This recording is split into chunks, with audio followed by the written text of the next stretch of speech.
You can go ahead and bring us in, man. All right. Welcome to the Unpacking Black podcast. This is episode 4, and I am your girl, Shelise. And I'm White. And we got motherfucking intro music. Hey, I'm on the road, bro. I'm getting the hang of this. Take the training wheels off, mom. Yeah. Let's go ahead and set the mood for the people. You know what I'm saying? They go, yeah. Yeah.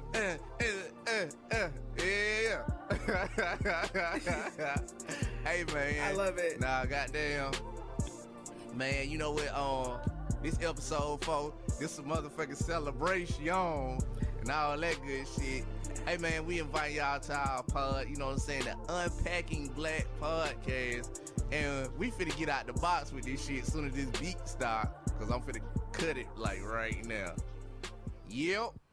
Well, speaking of celebration, let's go ahead and show love to all of the mothers out there. This is a Mother's Day episode happening on Sunday. So go ahead and give thanks to all the mothers. Hell yeah. Big shout out, man, to all the mamas around the world. If you got a mama, show them some love. If your mama like my mama, just give her some money. Like, that's bro. Like, yeah, that's the like, thing. Yep. I don't know. Is it really? Because like, as a black son, like you try to do stuff for your mom. I remember a couple years, like, excuse me. Me and my brother, we bought our mama a sewing machine and all this shit, and she never likes the fucking gifts. She like the money more than she like the gifts. And you know what? That's why, like, I think you know what? See, when the motherfucker be making these be comments like your mother is your first love and all that, like, see, I give a girl some money quick. Well, not just like on no trick hoe shit, but like, I'm really not like a thoughtful person because I never had to really put any thought into that shit. Like, no, it's just like my mama be like, yeah, just give me some money. So shit. There's a lot to unpack that's there. That Southside shit. But I don't know if that's a conversation for today. I'm not sure. If you want to get into it, we can. But my mom, I don't have the best relationship with my mother, so literally a phone call, Happy Mother's Day is all that's probably going to take place. I haven't even called her yet. Damn, man, call your mama, man. I will. I know. Not right now. Yeah, we doing the pod. And yeah, put your mama on the podcast. She'll be like, "Ooh, Shelise, you doing something." I like that, cause my mama, she was like, "Yeah, keep on going on. Yeah, the show y'all got. Yeah, I like that. Just keep on going." So, your mom didn't listen to that. I'm doing this for. Yeah, I'm doing this for my mama, nigga. Mama, we made it. But exactly. But just outside of just like, you know, Mother Day, also what we did as a family, we went to my grandmother's burial site and, you know, left flowers and, you know, said a prayer, just clean off the site, man. Just, you know, just showing love that way too, man. That's beautiful. But yeah, shout out to all the mamas, man. Show all the mamas some love, and all the future mamas. You a doggy mama. The mama moms. So there you go. Yeah. Baby's mamas. So, baby's mamas. Exactly. I'm glad you picked that up. Okay. I'm sorry, Miss Jackson. Ooh, I am for real. Oh, shit, nigga, I'm about to get it. Hold on, I'm about to bust out into a medley. Nigga, stand by. Flash mom in this motherfucker.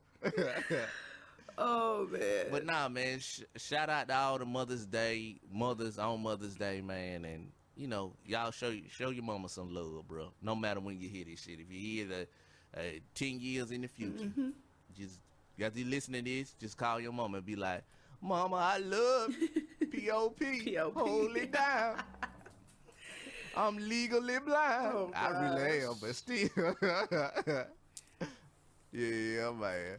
So, what we got up, man? What we doing today, man? We have a lot to unpack, as usual. First thing on the list is something we've been talking about. It's an ongoing topic. The George Floyd case, of course. Derek Chauvin and the other 3 officers have now been brought up for federal charges. So fingers crossed. We'll see how that goes. Yeah, and I like the direction that it's moving in.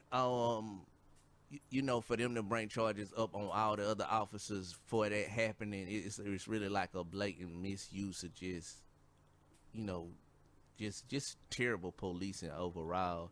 And the state charges, you know, he got hit with those. He got found guilty on those 3 state charges, and I think they are also bringing state charges against the other officers as well, yes, on that's top correct. of the federal charges. So yeah, moving forward, man, we gotta just, like I say, just stay on it, stay diligent, don't ease up, keep applying pressure. And the reason why I say that is because I want to get into something that I call the tale of 2 justices. While the world is celebrating over, you know, federal charges being brought, the guilty convictions in the George Floyd case, something else is happening, bro, in Atlanta that's really fucking disturbing. When what is his name is Rayshard Brooks. Yes. I just want to make sure I get it right. So everybody knows what happened to Rayshard Brooks at the Wendy's. The officer was fired, and he had charges brought up against him by the district attorney Paul Howard in Atlanta. What happened these past couple of days is said officer is now, like, he has been reinstated, so he has his job back. You know what I'm saying? Which is so crazy. this shit is fucking insane. And this is what I mean by staying vigilant and really staying on code and seeing justice all the way through. You know, when Paul Howard brought those charges against the officer, it was he was up for a re-election as far as the district attorney, being the district attorney is concerned, and he was running against Fannie Willis. The people of Atlanta, like, I'm gonna be honest, bro, like, I love the city. Like, when I'm not at home, I'm in the city. Like, that shit is like home for me. You know, I love what Atlanta represents and the idea of Atlanta. But like, the people of the city dropped the ball on this one, man. And I say that because I was someone, as soon as I seen like what happened with Rayshard Brooks, I drove up to Atlanta that same night. Like, I didn't get there until like the daytime or whatever.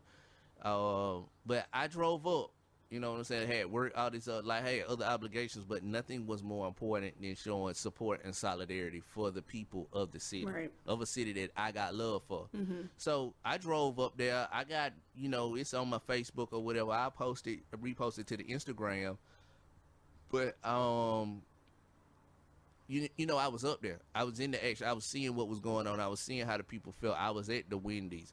I marched down what was it, Peachtree Street. Like, I just walked with the protesters. I wasn't protesting because my reason for being there was, like, you know, I just wanted to make sure my people were safe. You know what I'm saying? That people that just, you know, they don't agree with injustice. And I was there for them, and plus I had some people that were also marching, that was just in the march, and you want to just look out for your people and make sure nothing bad happens to them. But I was there, you know what I'm saying, and I came up and I showed my support and solidarity. And to kind of see what's going on now, you know, it's almost like, damn, you gotta holler at your folks in the A, like, damn, what's up, Atlanta? Like, how did we? Well, I'm not gonna say we, because I'm not a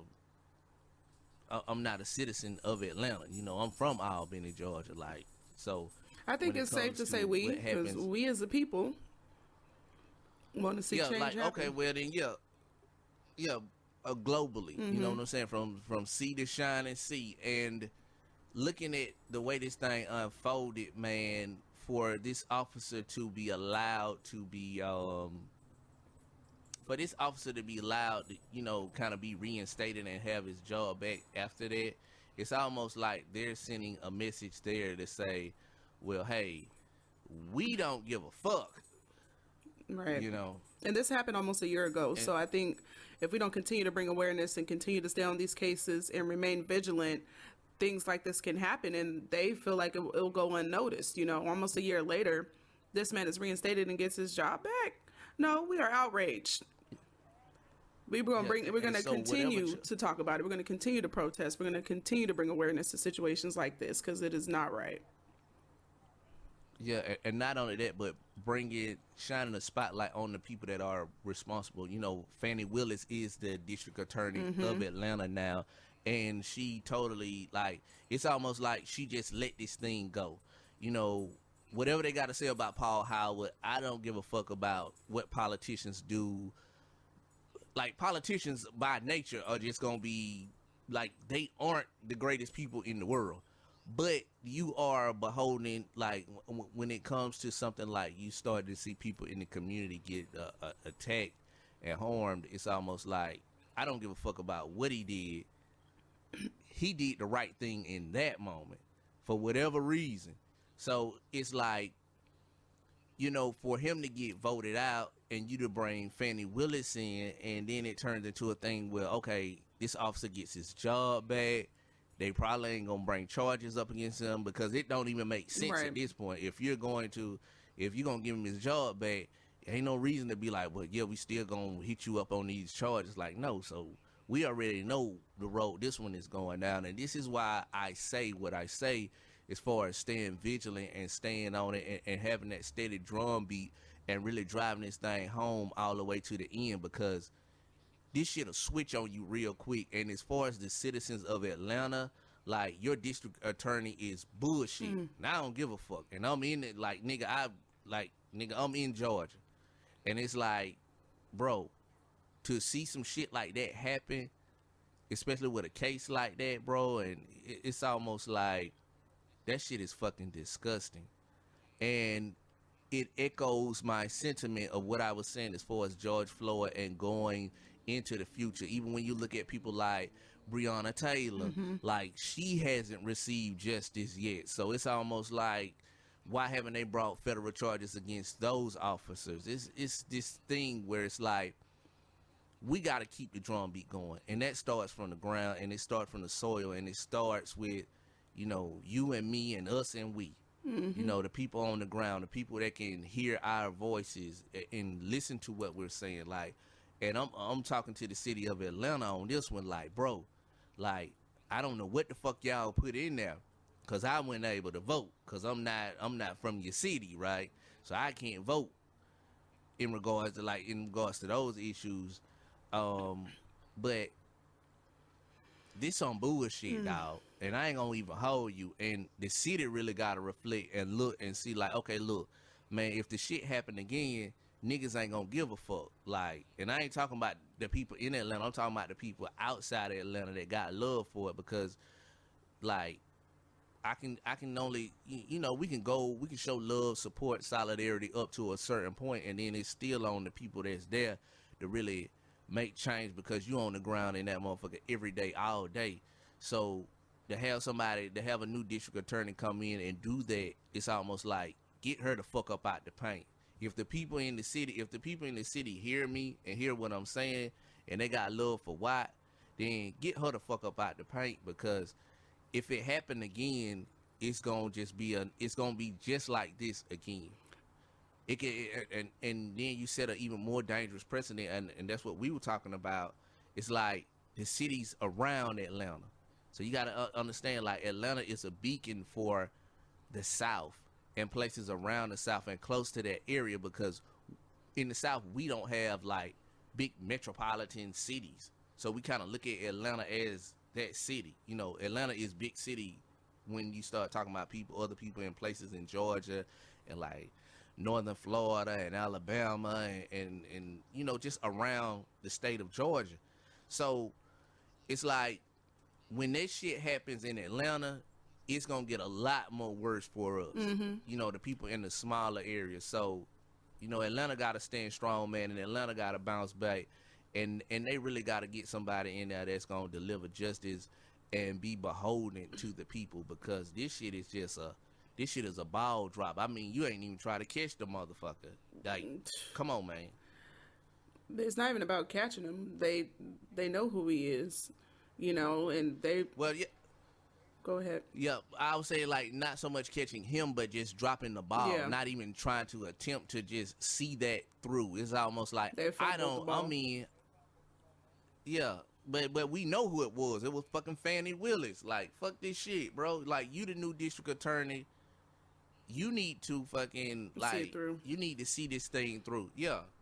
And it's almost like, you know, we on the ground with it. We on the ground with it. We out the box with it. And yeah, man, I'm talking to the people, like, you know, for my folks up there in the city, man. Just, bro, y'all gotta get this motherfucker up out of the paint. Like, I ain't gonna even hold you, dog. Like, I get it. Sometimes niggas don't see it until a motherfucker show you.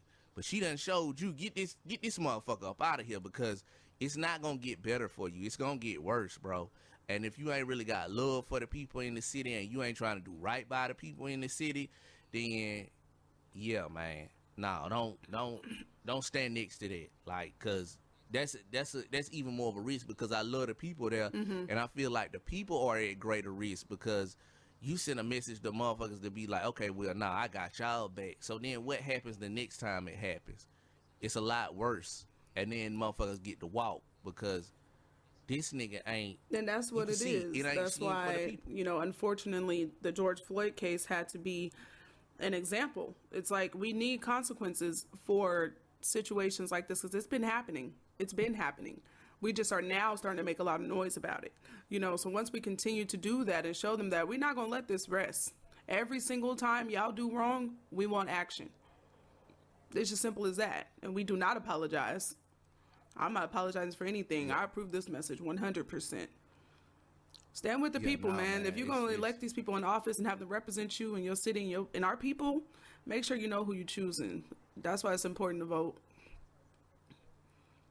Yeah, because Atlanta peaked some bullshit on this one. I'm just, hey, goddamn, bro, y'all got the hold. I love y'all niggas, but, bro, this some bullshit, bro.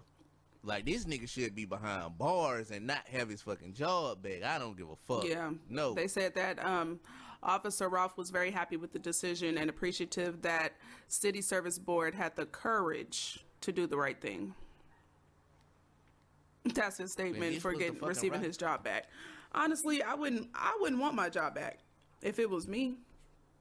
Why? Why would you want to take that position back and put yourself in this heat? You know, you obviously were made to feel comfortable enough to want your job back and be happy about it.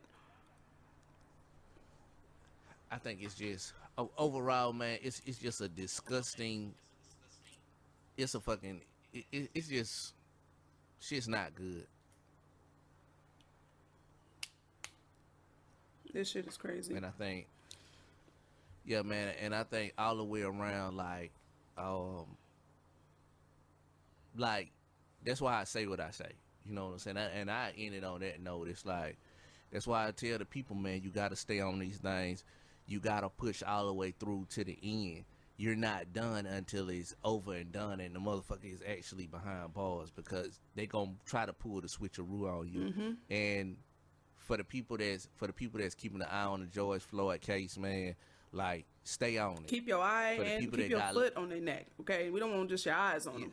Keep your foot on their necks like they did George. Like, we not letting up. We not letting up. Yeah, nah, like, all day, man. So it's some, yeah, it's a fucking terrible situation, man. But, you know, sometimes you got to get punched in the mouth. Sometimes you got to have it. Like, sometimes this has to happen in order for people to understand that, look, we got to see this one through. Like, when it comes to George, man, let's see this thing through.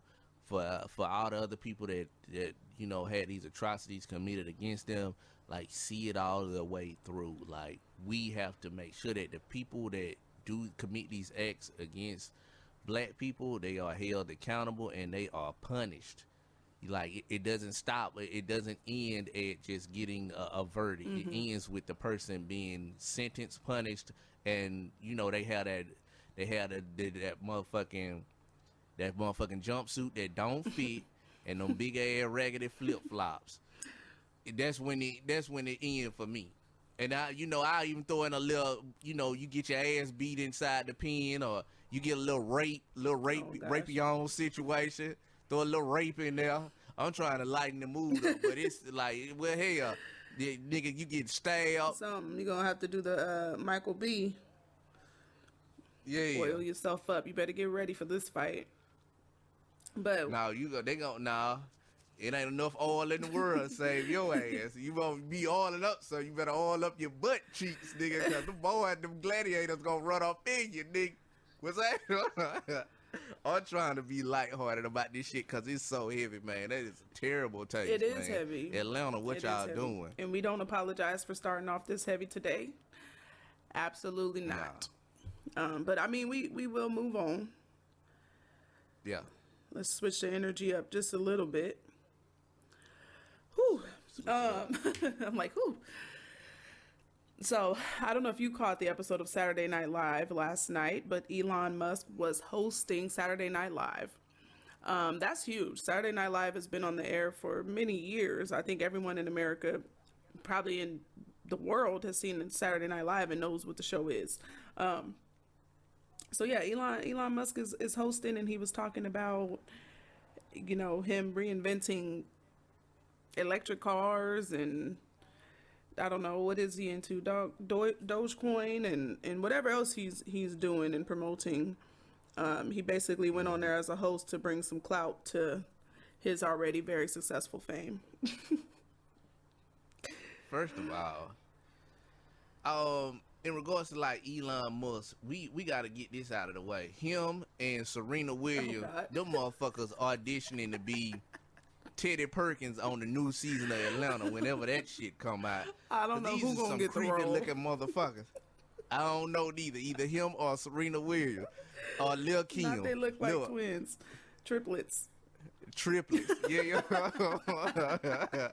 Oh shit, these some scary motherfuckers. Goddamn, man. Look, he do look but like not like Perkins. He do, and it's a little scary. It's a little freaky, if you ask me. Yeah, this nigga is a creep with it, man. He admitted it on the show. He said, I reinvented electric cars and something. And he's like, you think I'm a normal, popular, cool guy? And he like laughed it off. I'm like, you're definitely a little freaky. Just a little bit. Yeah, nah. And not freaky in a good way. Not like freaky. I really enjoyed myself, man.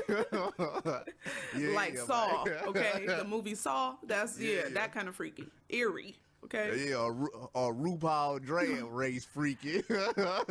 That's two different types of freaky now. Okay, so in regards to like Elon Musk with whatever he got going on with the Dodge, whatever kind of coin it is, I want to get into that too. Okay, the Doja Cat coin. Yes. With this, so. My thing is this, like, I don't see, like, I think this is the biggest fucking finesse in the world, and I'm going to tell you why, as far as when it comes to cryptocurrency and coins and all this stuff.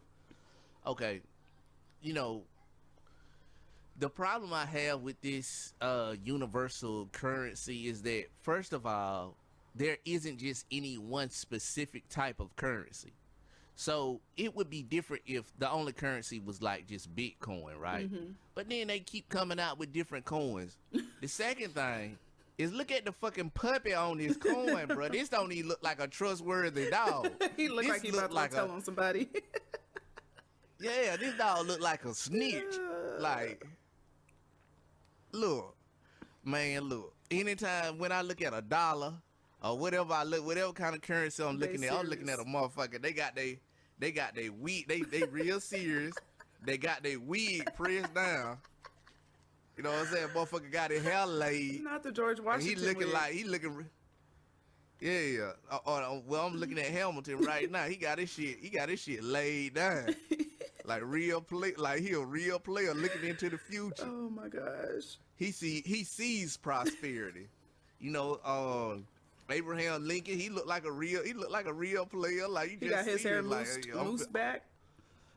Yeah, I'm about to get shit done on here. But I see prosperity in their eyes. You know what I see in the eyes of this fucking dog? You know what I see in his eyes? I see a finesse. Ooh, get into it. I see a finesse. But no, like, okay, so first of all, people need to understand, and I think that, like, this is something very, like, a lot of people gonna learn a real hard lesson fucking around with these cryptocurrencies, trying to get in, because they don't understand stocks, the market. Like, they see it, like, they trying to get in it to quick flip. The problem with a quick flip is this, like, at a certain point in time, it's like, you have to know when the finesse is over. And oftentimes it's like when the world finds out about the finesse is over. So it's like, understand, like, when you spend money on Dogecoin, no matter what the price is at, the world knows about this thing. Or even like with a Bitcoin, the world now knows what it is.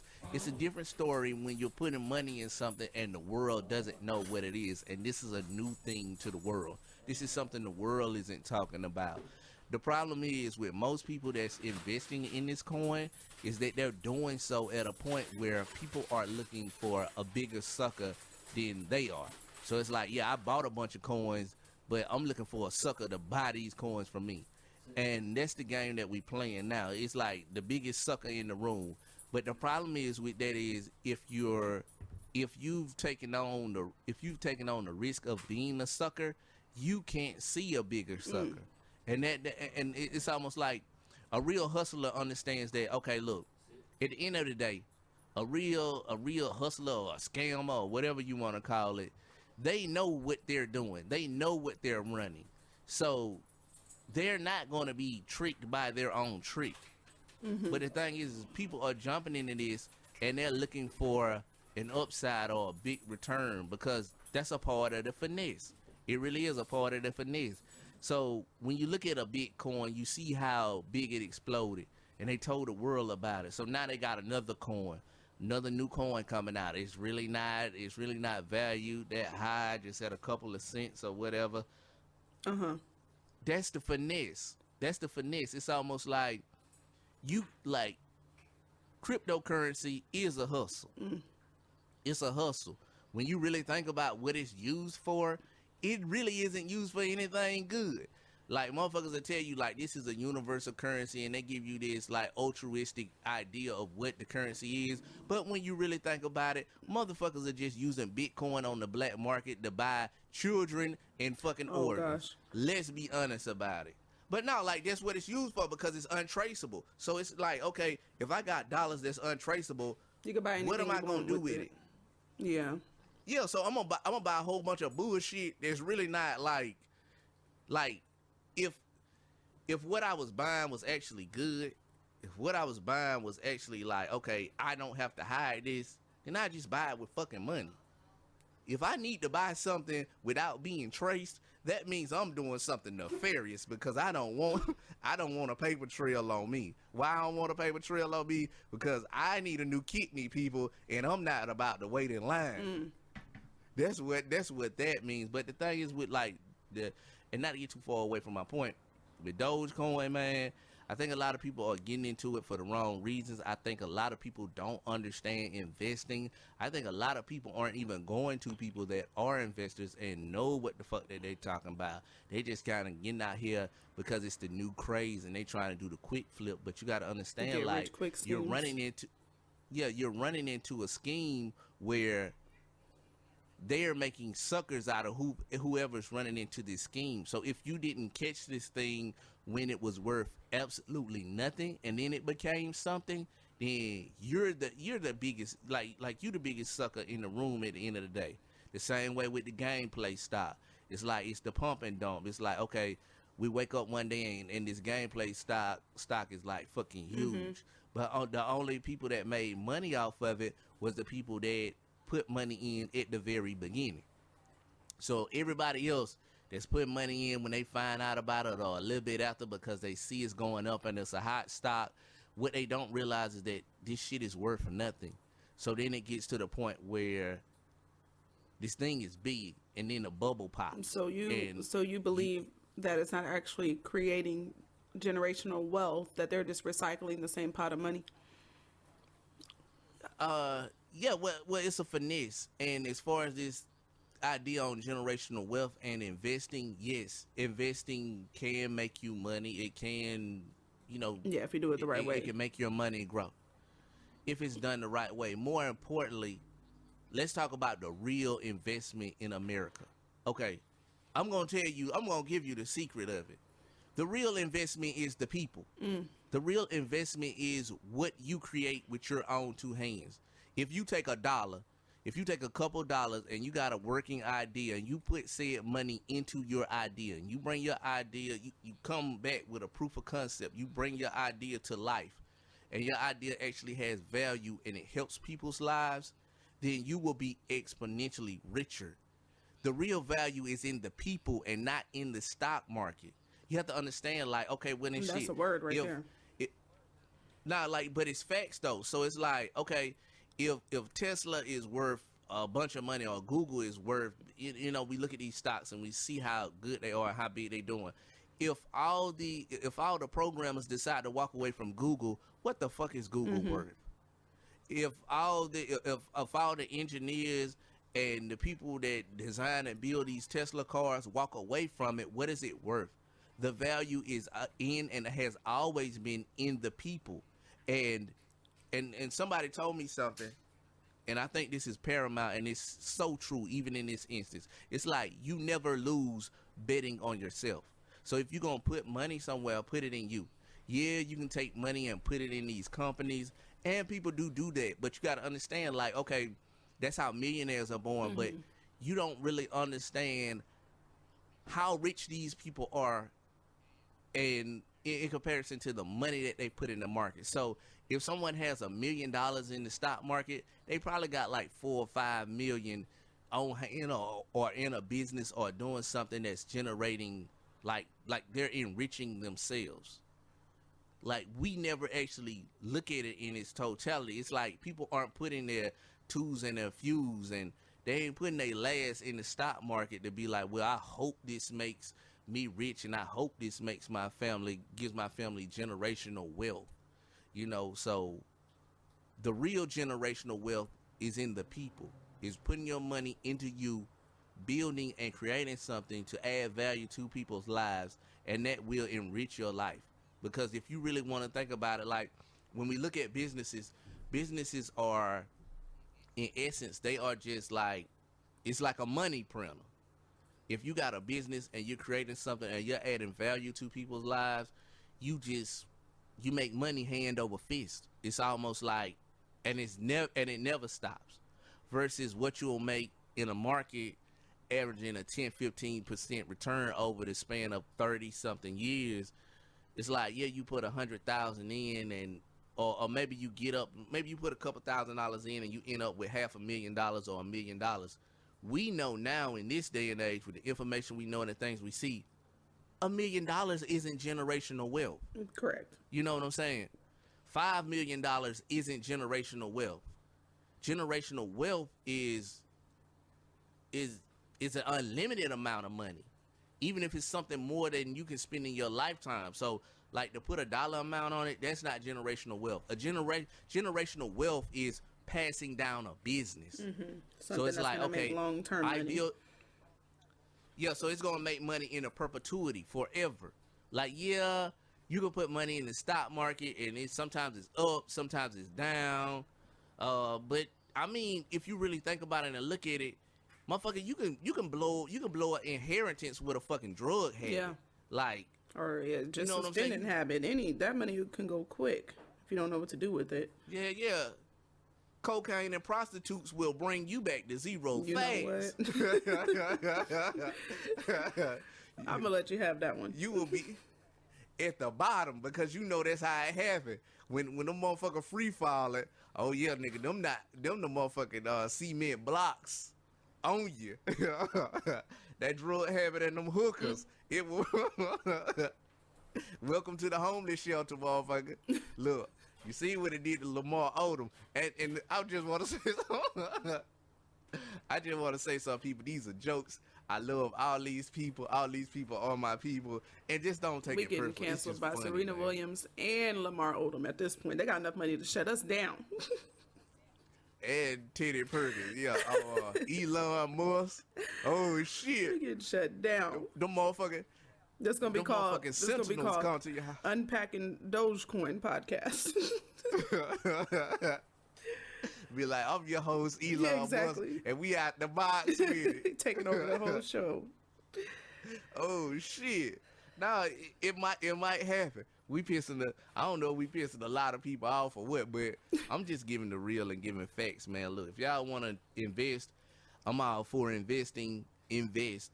But the real investment is more important than that. The real investment is in you. So as a person, you need to create and you need to build. And that's always been the history of America too. I don't know if a lot of people know that. But America has always favored businesses more than individuals. They don't give a fuck if people die or none of this shit. But they care about businesses. Like, they give more money. Like, if the pandemic has taught you anything, it's that America values businesses more than they value the people. America has literally, when you look at how the pie is divvied up and who gets what, businesses got more money than the fucking people. Like, niggas didn't get them, but like, you gotta think about it. Like, what good is a fucking $1,000 or $1,200 or $1,400 or whatever it is? Like, what good is that when you're literally stuck in the house? Yeah, your bills, that money was only given to boost the economy. It was never about us. It was about them. They're like, well, how can we help us? Help them help us. Okay, let's give them a little money that they can blow, and it'll help boost the economy. Yeah, to lift your morale, but in the grander scheme of things, when you look at how much it's giving to businesses, like businesses got back millions of dollars to keep their doors open so your black ass can go to work and serve this economy. You meat robots. But I mean, that's what it is. So it's like, you have to look at life in those terms, and not just even the pandemic, but even before that. Like, it's been a lot of bailouts for businesses. Businesses have received millions of dollars. And when you look at the structure of these businesses, you seeing CEOs and shit, man, these motherfuckers buying the cocaine and the hookers.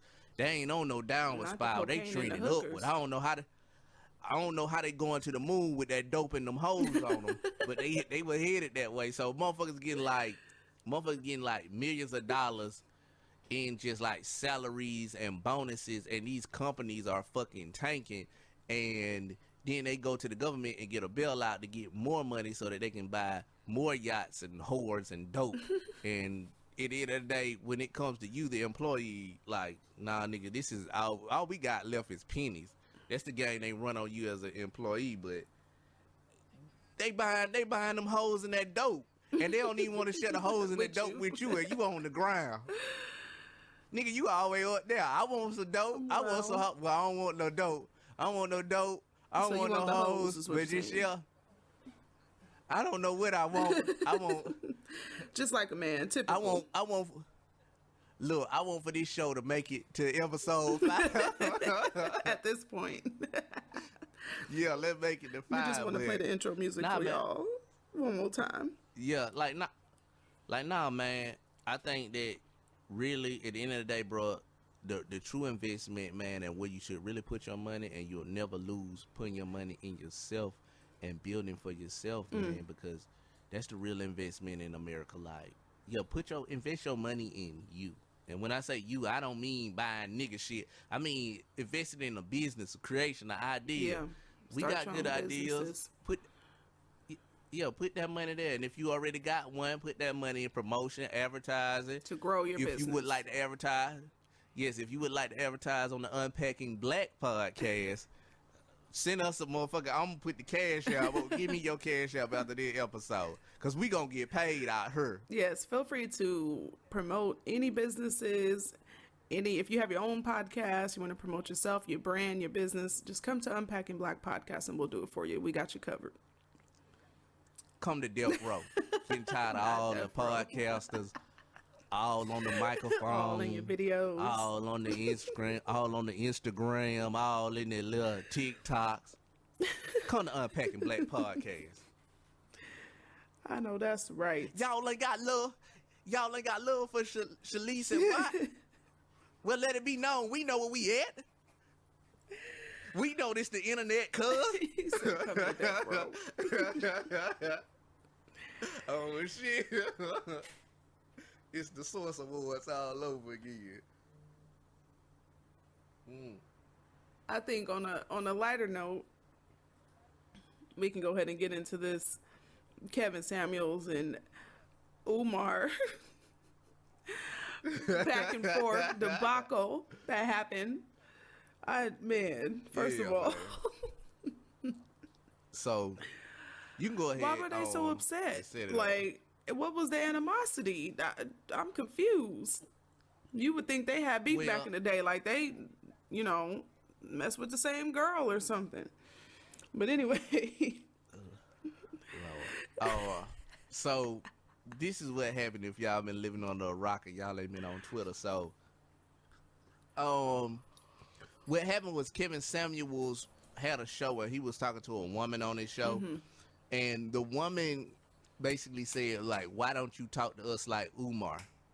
And so he started talking about, talk to you like Umar Johnson, the motherfucker that didn't have the school that didn't open, or he got children by 2 different women. So he started just airing Umar Johnson, not like, he ain't the nigga for me, the model, my verbiage after.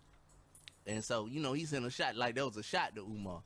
And so Umar sent one back at him, and he was like, it's a lot of these YouTube life coaches out here, and he sent a shot back at Kevin Samuels, and we don't know I don't know where the fuck this is going.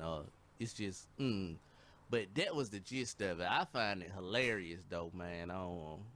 The Prince of Pan-Africanism versus the relationship the life coach guru.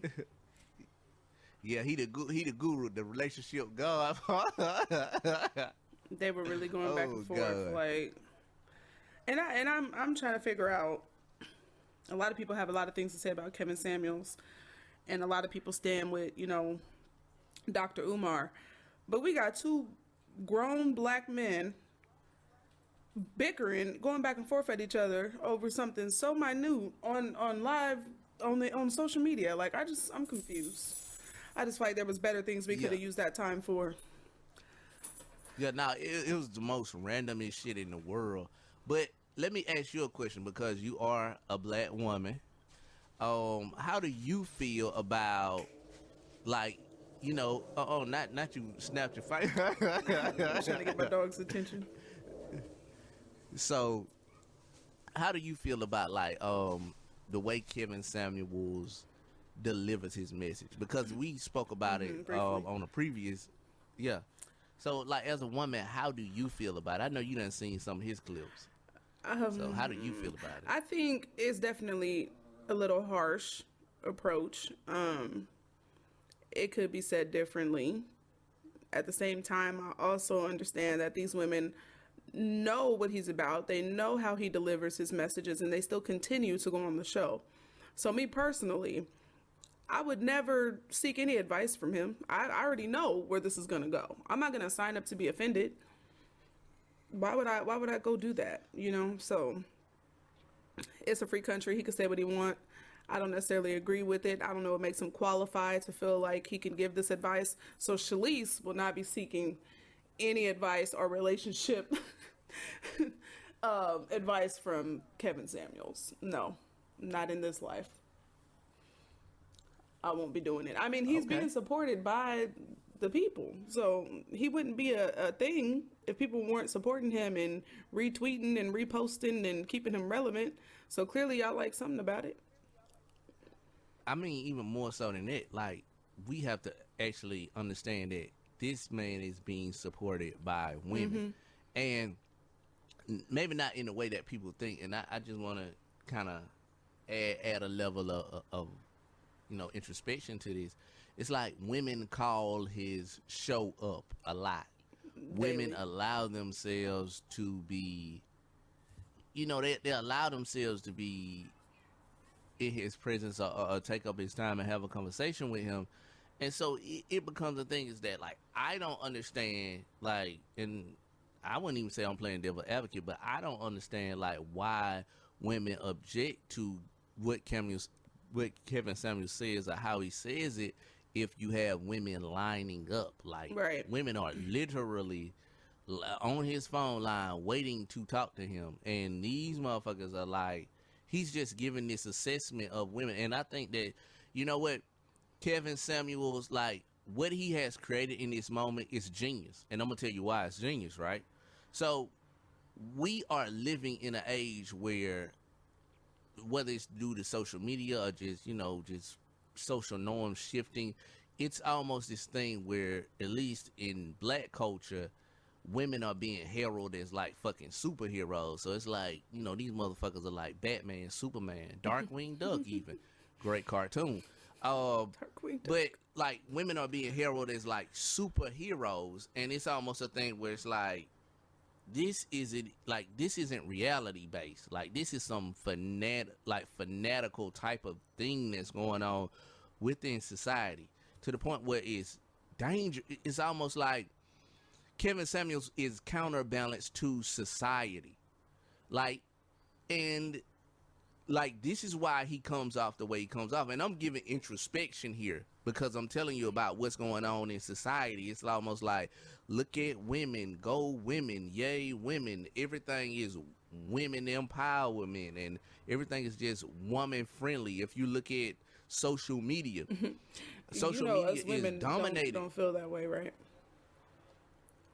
I'm saying, I'm seeing titties and ass everywhere all over my news feed. I'm just not like, it's just there. And even if you just, even ain't a motherfucker that just looking for that, it's like, and even not that just that, but it's just, women are everywhere. Women are the focal point. Women are the centerpiece. They are being crowbarred into things. I give you a great example, right? This is a great example. I'm gonna show you this. So when we think about the Avengers, like, remember Avengers Endgame, right? So they crowbar a scene into Avengers Endgame at the end where they have nothing but women fighting against Thanos. So you got Pepper Potts and just all the women, Captain Marvel, the women from Wakanda, the Scarlet Witch. They got like, they crowbarred this in. Like, this is something like, we see these women throughout the movie and they're fighting on behalf of saving Earth, but it's like, we want to show you women all together. We want to show you women empowerment. But why does that have to be crowbarred? Because it didn't make it. It's almost like, okay, it's crowbarred because when you look at the movie itself, like, there are women throughout this movie. Like, that didn't, like, you didn't need to show a bunch of women together to kind of prove what point.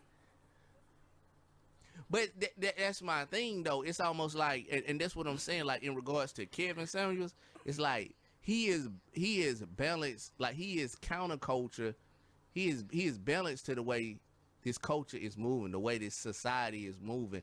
It's moving toward, like, okay, women are, and I don't say this in like no disparaging way, but it's almost like women are being heralded and touted up and held up as this like great, amazing thing, and it's like, nah, they just people, bro. Like, some women are great, but it's almost like, I think I'm gonna stop you right there.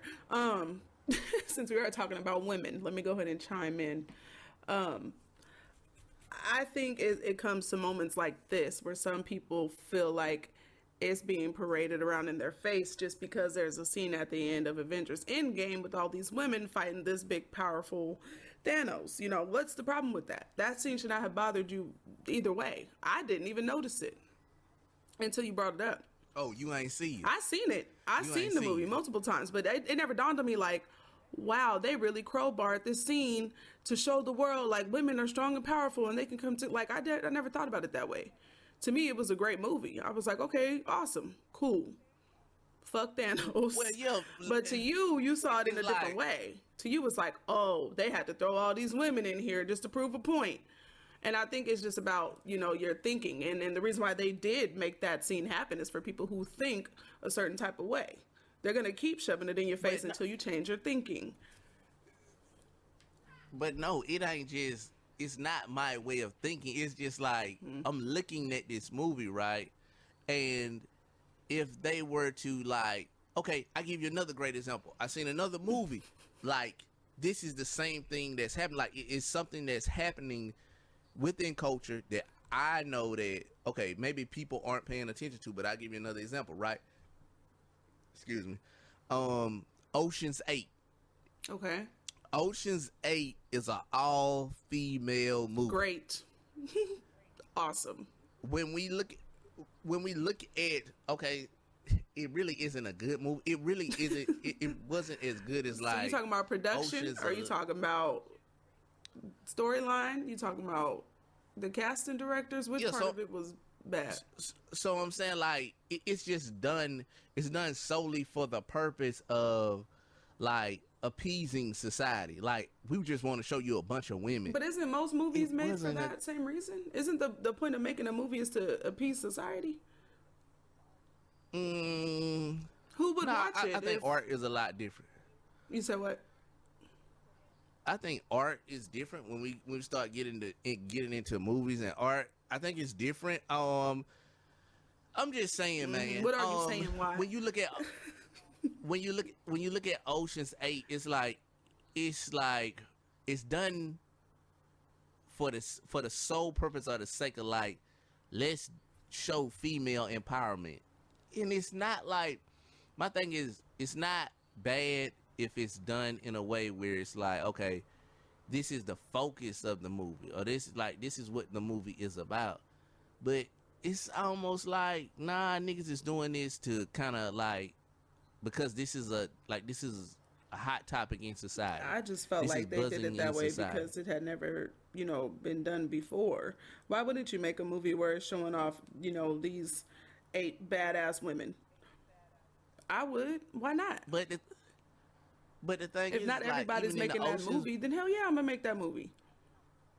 But even in the Ocean's movie, it isn't really, in comparison to the other movies, like, they don't hold up. But you know what? That's just me. But why are we comparing? And it's not me being. Why are we comparing that particular movie to other Ocean's movies? Because they live in that same series of movies, and it's almost like, well, shit, if this shit isn't as good as the other shit. But I feel like someone else can say that about one of the other Ocean's movies, But why do we need to pinpoint the lacking skills or lack thereof in the all women's one? Doesn't make any sense. Because it's like this. It's a hard contrast. It's almost too. Like.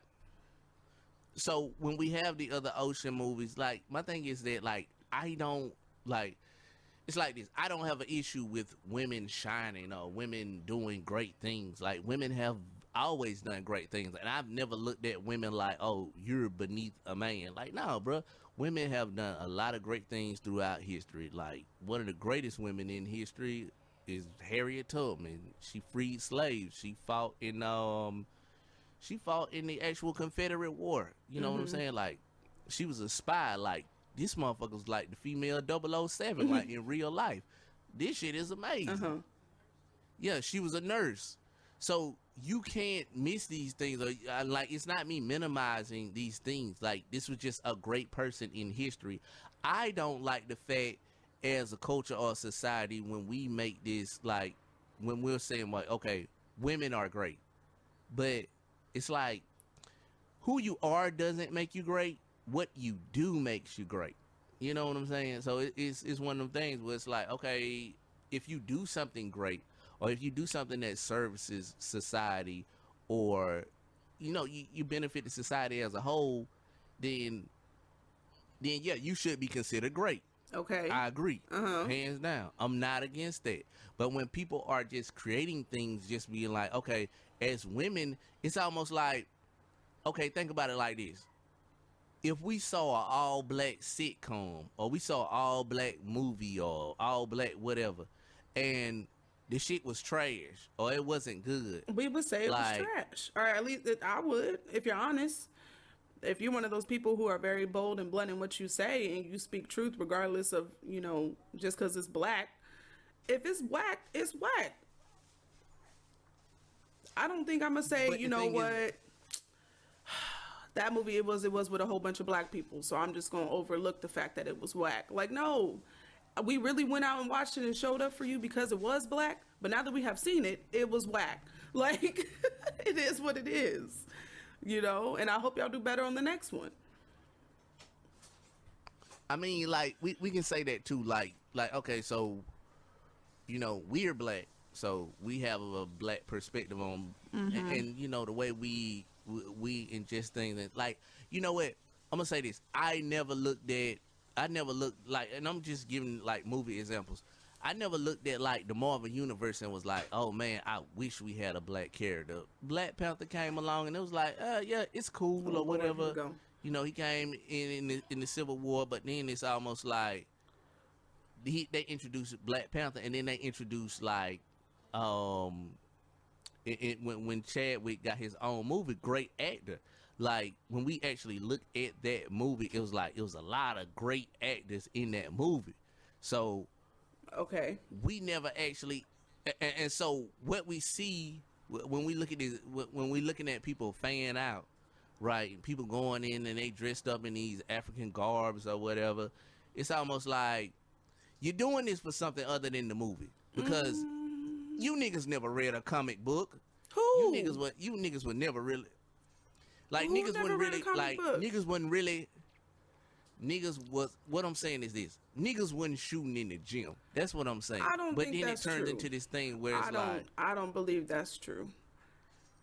Well, then, okay. I think true, there's a lot of black people, I'm not going to say niggas, I think there's a lot of black people who are very much invested into comics long before now. You know what I mean? I think, I don't know if I'm following you with that one.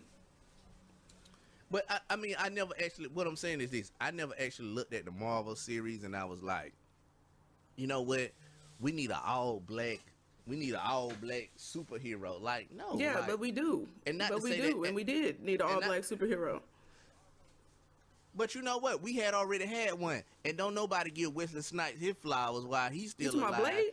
He saved Marvel. Yes, he saved Marvel. You telling me Marvel. That Wesley Snipes is not getting his flowers for Blade? He will always be Blade. He ain't getting no more than niggas is not out here dressing up like Blade, but they out here dressing up like the Black Panther. That's what I'm saying. It's almost like it was culturally. What does it matter? What does it matter if they choose to dress up like Blade, which happened how many years ago, or if they choose to dress up like Black Panther? The fact of the matter is that they are dressing up like our black superheroes. We're not going to pick one more over the other. We want them both to be celebrated. But niggas did pick. I'm not messing with you. No, I'm not doing this with you today. No. Niggas picked the Black Panther over Blade, and Blade Panther is relevant today. If we're talking about when Blade came out, I think there was little black and white boys everywhere who wanted to be Blade, but not in 2021. You just need to look. You need to let that go. Okay, we understand that Blade is your favorite superhero, but things change. There has been plenty of superheroes that came after him.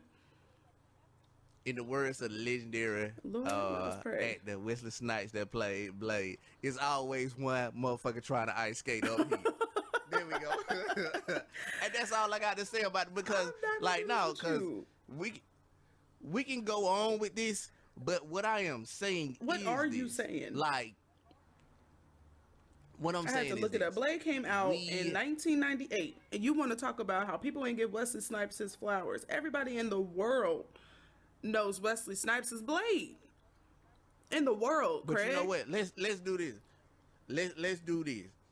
I'm gonna put a poster with Blade and T'Challa, and we gonna find out real quick and fast who the people really fucking with. They don't really. What I'm saying is this: Blade actually saved a movie theater. Yes. And that's not to discredit. That's not to discredit what, like, you know, Black Panther did as far as Marvel and the numbers that it brought in, but it was already established. It's like, even if he wasn't even in the Avengers movie, you still got Iron Man and Thor and all these different people. What I'm saying is this: like, I think people are sensational. I think people are like hyping up social issues. They're sensationalizing it. So it's like, okay, if we got black issues, let's create an all black movie. Or if we got women issues, let's create an all women's movie. Yeah, and what is wrong with that? I mean, shit. We're in the middle of a pandemic. What's wrong with it? This is the time more than ever for us to touch light on those specific topics that usually wouldn't get as much shine. You know what I mean? So yes, if there is an issue, if cops are killing black people and I'm a creative, guess what I'm going to make a movie about? I'm going to make some noise. If I make that movie, why wouldn't I? Yeah, but I think that what I'm saying is this. We shouldn't do things for social relevancy. Okay. Because then you come down on a slippery slope. It's almost like you gonna like, not to say that, like, and I'll go as far as this. Like, what if somebody created like a gay movie? That's been done. But I mean, like, but it has to be like a good movie, like. But good is the word good is so relative, because good to who? The movie, I might enjoy the gay movie. You might not. I might enjoy the movie about, you know, the 8 women in Ocean's 8 who was badass. You might not. I might have liked Black Panther. And it's a touchy topic. I might have liked Black Panther more than I like Blade. Who cares? It's a touchy topic. I care. I brought it up. I care. It's a touchy topic for you. We ain't gonna talk about Blade, y'all. But that's just how it goes. That is what happens when you put out art. Everybody's not gonna like it. That just is what it is. And I'm not saying that I'm gonna stop making the movies that I want to make or the ones that highlight social issues just because Jim the carpenter doesn't like it. I'm gonna still make the movie. But Jim could go watch the movie he want to watch. But the thing is, my thing is like, if it's done for the sake of art, I can respect that. I can understand it. But if it's done from a place of just like, okay, this is a social hot topic, let's just throw this shit in there. It's almost like, imagine if you just any type of movie, and then they just throw a bunch of women in there, or they just throw a bunch of black people in there, or they just throw a bunch of like whatever minority being impressed. Like they just like, I don't know, whatever they want to throw in there. I understand that part I understand that point that you're making. I understand that. Let's not just do it for the hell of it, just to be doing it. If we're gonna do it for art, then do that. Yeah. Yeah, because at the end of the day, it take away from the art. It's exactly. Like, do you really need this in here? Like I say, even with the Avengers scene, like there were women throughout this movie from start to finish. Why do you? But I don't think you can throw away the whole. Women? Because why not? If the whole movie wasn't focused on that, then it doesn't take away from how great the movie was and the rest of the movie. It's one scene that you're literally taking that one scene and forming an opinion about the entire movie. It's not less artistic because they said, "Ooh, let's do this at the end." If anything, it's more creative. They didn't make Avengers. They didn't make Avengers overnight. Like, there's a lot of art, a lot of thought, a lot of work that went into that movie, and them throwing that one. Crowbarring that one scene at the end. I don't think it takes away from their message and the storyline. I just don't. I don't think it's that big of a deal, in my opinion. But I'm also a woman. It don't. But then if it was a bunch of guys, I don't think I would feel any different about it. But you know what? That'll be the same thing. Like, what if they made a movie about the Amish, right? Oh, Lord. And then at just some point in time, they just throw a bunch of niggas in here. Like, that doesn't make any sense, though. Niggas is like, I did see an Amish nigga on Love After Lockup, that woman. But that's beside the point. And maybe I'm arguing against my own point. Why would they do that? That's what I'm saying. Don't none of this shit make no sense. But them adding that scene in the end of Avengers Endgame with all these women fighting Thanos, there's nothing about that doesn't make sense. Like, what's wrong with that picture? Nothing. You're making a thing about it because you noticed it was all women. I'm sorry if we're making you uncomfortable, sir. Shoot. I'm sorry. Maybe you need to make the next Avenger movies and have a bunch of black men in there or whatever you want to do, you know, and then have us critique yours. But I do want to say, you know, I'm going to leave you with this, and I'm going to let you, you know, go ahead and say what you want to say. Ocean's 8 had way better percentage on Rotten Tomatoes than Blade did. You know what, man? What's up next? I just want to go ahead and say that. So I just wanted to go ahead and say what I said too. Now moving right along, cause niggas out here trying to prove a point. I don't know what point was proven. I do.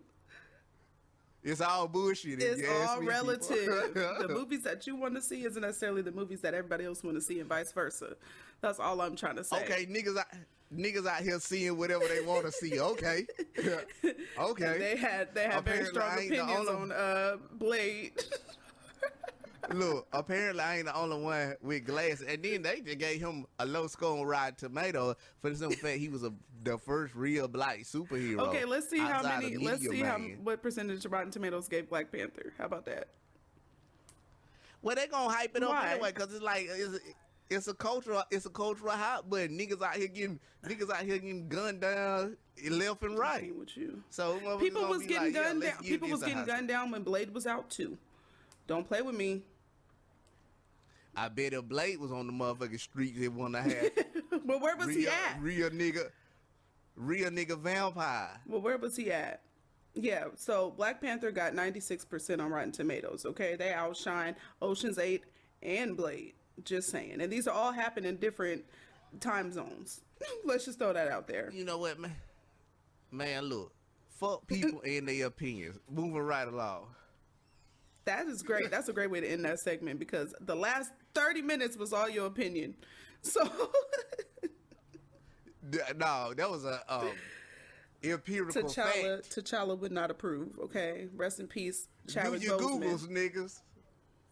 And you know what? Speaking of that, like before we move on, they got a Marvel Phase 4. They're coming out with a new Black Panther. I think it's Wakanda. I think it's called Wakanda Forever. Mm-hmm. Don't hold me to that. But yeah, man, they got a new one coming back, and I don't know. I think Michael B. Jordan might be a good like anti-hero if he can be like he can be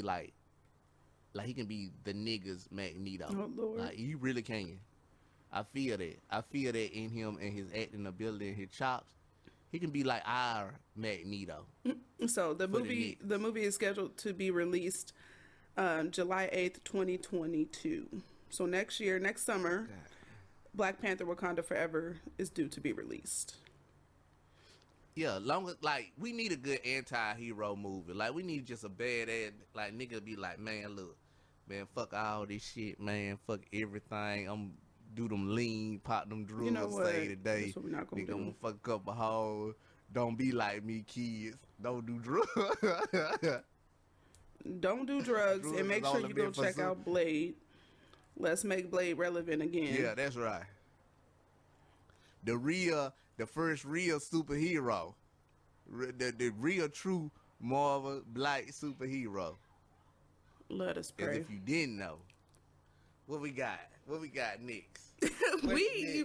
we all the way out the box, okay? Let me climb back in the box and see what we got left. Yeah, we in the woods with this shit. We done went on a rant. But that's good though. That's good. You know, we don't always agree. We don't always see eye to eye, but that's okay. Yeah. I don't even know. Ain't no room for you, Latoya. What her name was? Lativia, Latoya. What are you talking about? This is my group. I'm Beyonce. Not you talking about the original Destiny's Child. Yeah. You're silly. I don't know, man. I think the people might have gotten enough of us today. What you think? Is it anything else out here in the world? I'm just getting going. I see.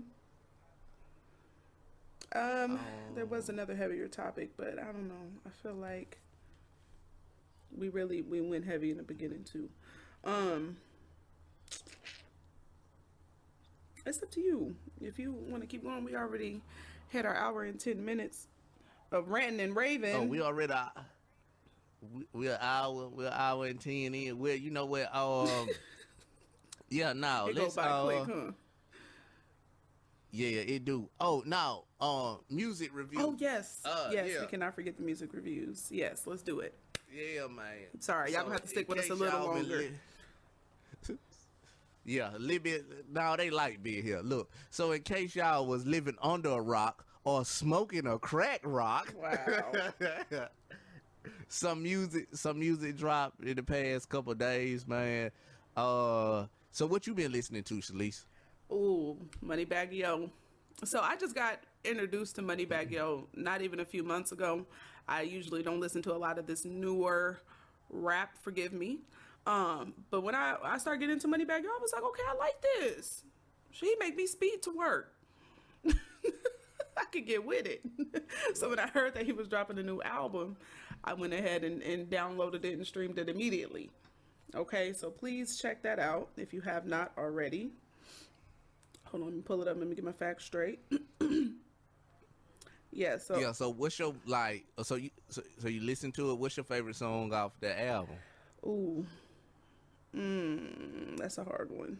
Cause I ain't heard it yet. You didn't hear it at all? Nothing? Nah, I'm gonna check it out. I was actually last night. I listened to something a little bit different, and I'll talk about it once you finish with just Moneybagg. Okay. Your thoughts on the Moneybagg. I don't know. I really like the album. It got to be that free promo with Polo G and Lil Durk. I like that one. But Polo G, that's my guy. So anything that he's on, I'm usually gonna listen to it. I don't know. I think the whole album, it has 22 songs on it. First of all, 22 songs. So when you gonna listen, make sure you comfortable. You on a road trip or something. But I think it was a good album. I think it was well put together. He was talking his shit, in the beginning. Yeah, I was saying that, certain things about him, he wanted to clear that up. But I ain't gonna give too much away. I think people should go listen to it and form their own opinions about it. I thoroughly enjoyed it. Okay. Yeah, I'm gonna definitely go check out the Moneybagg. I listened to an album. Yeah, I'm finna get into my shit. Another, hey, we gonna call this episode number 4, y'all. Y'all hear it right now. It's gonna be called Ranting and Raving. Yes, I love it. Because I'm doing a whole lot of this. Shout out to my nigga Blade, you know what I'm saying? Real superhero shit. Yeah. But over the past week, I didn't get a chance to get around to the Moneybagg Yo. Young Thug released a collaboration effort with people in his camp. I heard Ski is a fucking great song. I gotta just take some time out and dive into it, and I might give a quick review or something and put it up on the ground. But what I did listen to was the DJ Khaled album. Whoa. So yeah. In regards to this album, and I'm just laid out there, man. I think that the formula is antiquated as fuck, bro. It's okay, so my thing is the best part about the album, right? Best part about the album is the singles. You know what I'm saying? So it's these songs that don't have a bunch of people on them, because that was really his claim to fame. Yeah, but that was his thing, right? So it's his whole thing was okay, let's just create these mashup of these hip hop stars. And at the time it was okay, I get it. Early 2000s, the niggas weren't really working with niggas like that. The internet is new. These niggas are old. They high on drugs. They don't know how this shit works. But now it's almost that super collaboration happens all too often on people's albums. You know what I'm saying? It's literally niggas are sending niggas messages in their inbox, and then they getting together and they working with other artists, whether it's just a dream artist or whatever. So there isn't really a thing where it's okay, as an artist, I created my own thing. I don't work with anybody.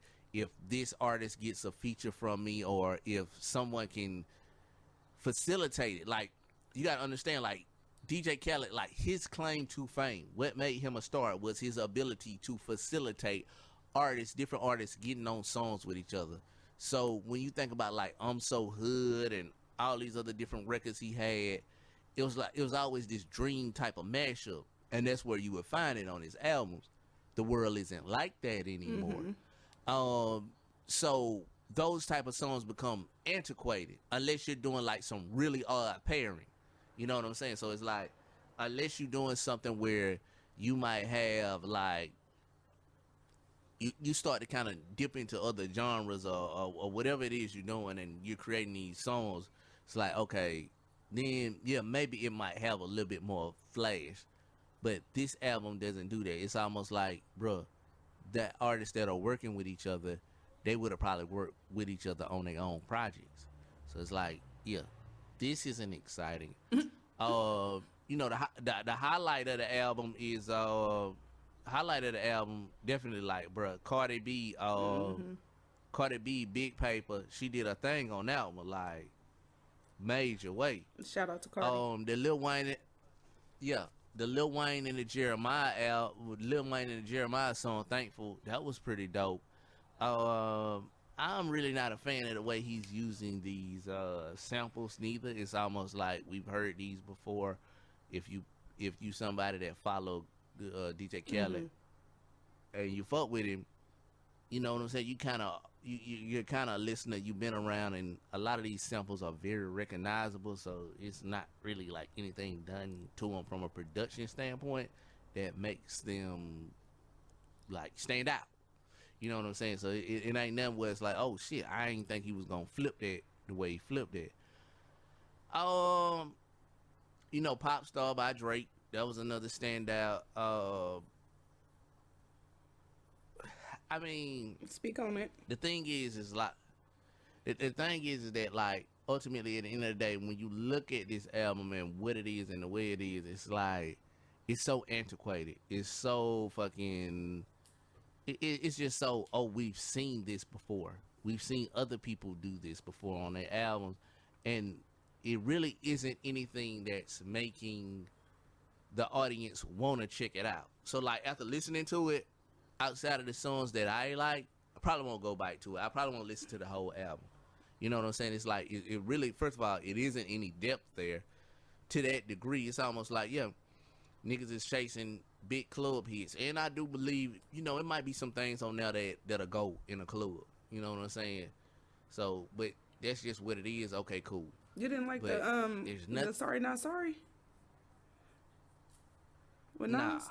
I mean, niggas is making it out to be something that's greater than. It really isn't that. Cause you think it's just like, the hype of the collab? Yeah, it's like the hype of the collab. If you really look at like somebody like a Nas or a Jay-Z, like, why would you put them on a project about nothing? No. Like Nas is a conscious MC. Jay-Z, some of Jay-Z's best material is when he's content driven. So when we look at like something like 444, you know, like any Nas album, it's like Nas' best shit comes from when he actually has a target, when he's actually creating something with a purpose. He puts things like, he kind of weaves these great songs together. And same way with Jay-Z, it's the same thing with Jay-Z. It's almost like, you know, like Jay-Z songs where he just like, okay, man, this is a big song, radio song, whatever. I'm out here trying to do whatever. You know, I'm doing something to make a hit for the album. Like, that's cool, but like, if you look at 444, like, which is like his last major album release, like, that was more content-based music. Like, he's actually talking about something. When you get Jay-Z on a song where he's, and not to say that Jay-Z ain't never not talking about that, it just seems like the more radio stuff is just kind of like, okay, let me make a hit. Like, let me just kind of, it's like a grab bag verse versus when he targets. Yeah, but it's DJ Khaled. Like, when he focuses, like, but yeah, but then it's almost like, okay, well then you get these two artists on a song, two artists like this on a song, and it's just like a fucking free for all. Like how Anthony Anderson told Terrence Howard on Hustle and Flow, man, you can't be laying down this freestyle free for all shit. You got to give it some hook. Like, he was basically telling him, like, nigga, this song needs substance. This song needs, like, it needs something. And I think when you have two artists of that magnitude, and you just kind of just throw them in the ring and just be like, do whatever, and I'll be back in like 40 minutes. Then you get a whatever type of verse. You get whatever type of verses from both of them. And not saying that their verses weren't good, because they were some of the best verses on the whole album. but it's like you don't use Jay-Z like that. You don't use Nas like that. Like, these are some of the greatest lyricists in the history of hip-hop. Why wouldn't you want to put them in a situation where they give you something that really exemplifies lyricism? Like, this really encompasses that. And niggas putting a bunch of fucking words together is not a lyricist. You putting words together, you coming up with punchlines, similes, and metaphors and all this shit, that doesn't make you a lyricist. It's combining that ability also with the ability to stay on topic. You know what I'm saying? To actually have a direction in the song. And it's like, when you leave them in a place where they're aloof of that, like, when they don't have to do that, then yeah, they just gonna ball you up on some verses. But it's like, what would you want more from Nas or Jay-Z? Would you just want a hot 16 about nothing, or a hot 16 about something? Yeah. Well, we already know which way that's gonna go. But I mean, like, that's what this is. It's just a free for all, and it's almost like you have to do a retooling of what DJ Khaled is and what DJ Khaled means to hip hop. Like, if I'm Khaled and I'm creating another album, right? It's like, shit, let me figure it out. Like, let me go in and this formula, it's antiquated, it's old, it doesn't work anymore. Because you throwing a whole bunch of niggas on a song, and it's like, alright, niggas gonna be like, okay, well then it's just some shit to listen to, and then when I'm done listening to it, I get up and I go about my way. Well, I think we should have DJ Khaled on the show next week, and we can ask him why. You know. Hey, that'll be funny. I'll be like, nigga, why you keep doing the same fucking song you've been doing for the past 10 years? And ask him. You out here mash. I'm gonna ask him right now, because I know that nigga ain't coming to war. I don't know. Maybe you know some niggas. Maybe you know some niggas. I know some people. I know some people. Nah. Yeah, nigga pull up. Nigga be like, yeah, nigga, I'm on the podcast. Let's talk about it. It's like, I heard you have some things let's to say. Talk about it then. Yeah, I'm gonna tell you what the fuck I had to say. We're gonna get that. We're gonna have DJ Khaled, and we're gonna have Watt. You know. Now, I will say this, kind of like closing out like my review of it. I think that the formula is antiquated. The formula is old. It's something a lot of people done gravitated to. It's something people do better than DJ Khaled. So it's like, do something different. Do something innovative. Do something creative. Do something outside of your element to bring people to your element, to really show depth to you as a producer. You know what I'm saying? Like, this super mashup shit it's not what it is anymore.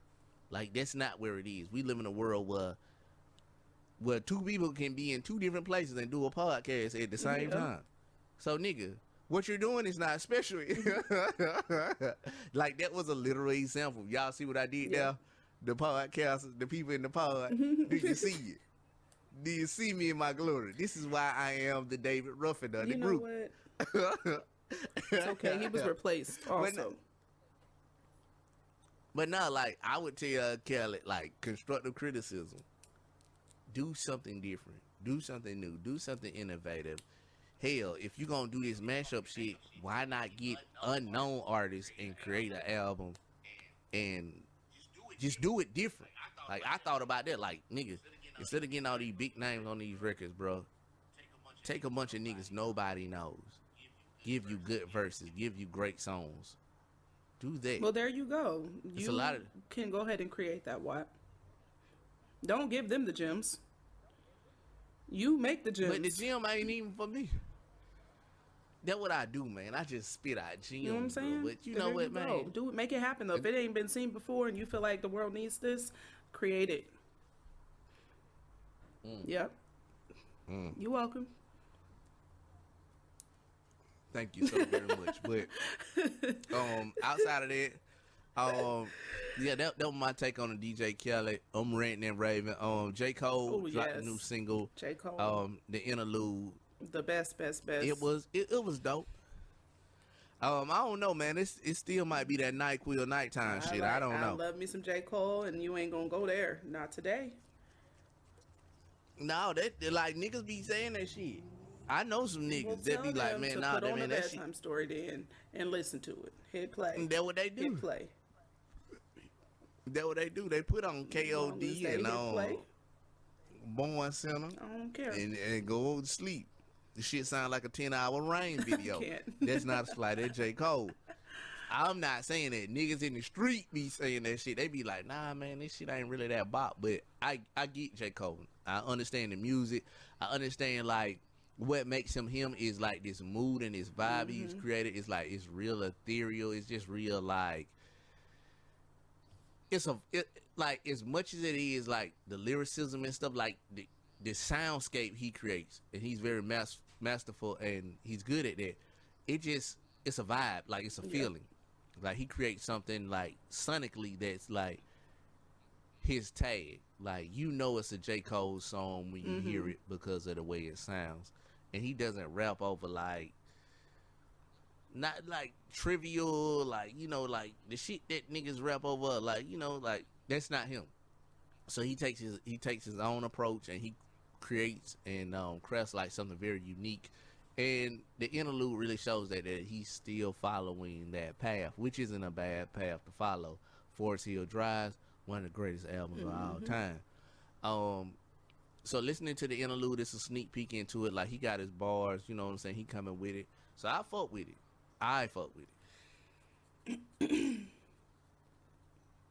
We will remain patient for the rest of the J. Cole album. Yeah, when the album dropped, on the what, 14th? I had sent you the date. Did you? Now we out here searching for the. Yeah, because you were like, let's review J. Cole. And I was like, well, nah, it's just a song. You did say the 14th, but let me fact check it. Yes, May 14th. Yeah, see, I'm right. I got my facts together. I'm out here. I'm factual. Nigga, I'm better than Google Factually. It's about time. So, is all I'm saying. Nah, we've been waiting. I mean, the album coming the 14th. We still got Certified Lover Boy from Drake coming down the pipe. You know, they say Kendrick got her album that might be slated to come out sometime soon. So, hey man, good summer, bruh. A lot of good music. Good Young Thug album.